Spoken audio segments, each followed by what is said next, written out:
আবার ধরা পড়লে কেন? আমি কিভাবে জানবো? শোনো না, দয়া করে আমাকে এখান থেকে বের করো।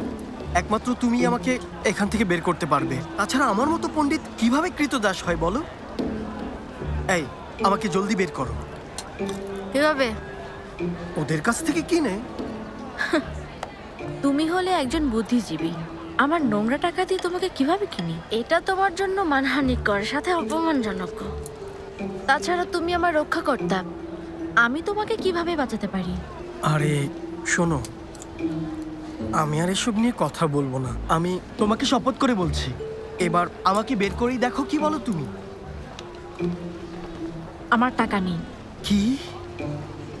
ও, আপনি আবার এসেছেন? ওকে নিতে চান? দারুণ খবর, দারুণ। এবার ওকে নিতে হলে 200 দেবেন। শুনুন মু সাহেব, বলুন। এই দাসকে আমি আগেই কিনেছি, তাহলে ওকে আবার ধরেছেন কেন? প্রমাণ কি? কোনো প্রমাণ আছে?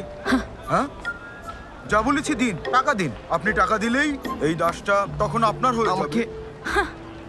ওর কোনো দাম আছে ভাবছেন? অবশ্যই। ঠিক আছে, আগের বার দেওয়া টাকাগুলো চলে গেল। যদি ওকে মূল্যবান মনে হয় নিজেই রাখুন। এই এই এই এই, শুনুন, যাবেন না। অল্প কিছু দিন, তাহলেই ও আপনার। হ্যাঁ, অল্প কিছু দিয়ে দিলেই হবে। আরো টাকা দেব? হ্যাঁ। মু সাহেব, হ্যাঁ। আমার সাথে এখন টাকা নেই, একটা চুক্তিপত্র লিখে দেই। হ্যাঁ, না না না না না, আমি কোনো চুক্তিপত্র নেই না। না না না না না, আগে কেউ এমন কিন্তু করে। আগের বার আমাকে ধোকা দিয়েছিলেন। নিজের দাসকে আমি নিয়ে যাব। ওকে ছাড়ো। দিচ্ছি দিচ্ছি, হ্যাঁ দিচ্ছি দিচ্ছি দিচ্ছি, হ্যাঁ দিচ্ছি, আমি ওকে ছেড়ে দিচ্ছি। হ্যাঁ হ্যাঁ হ্যাঁ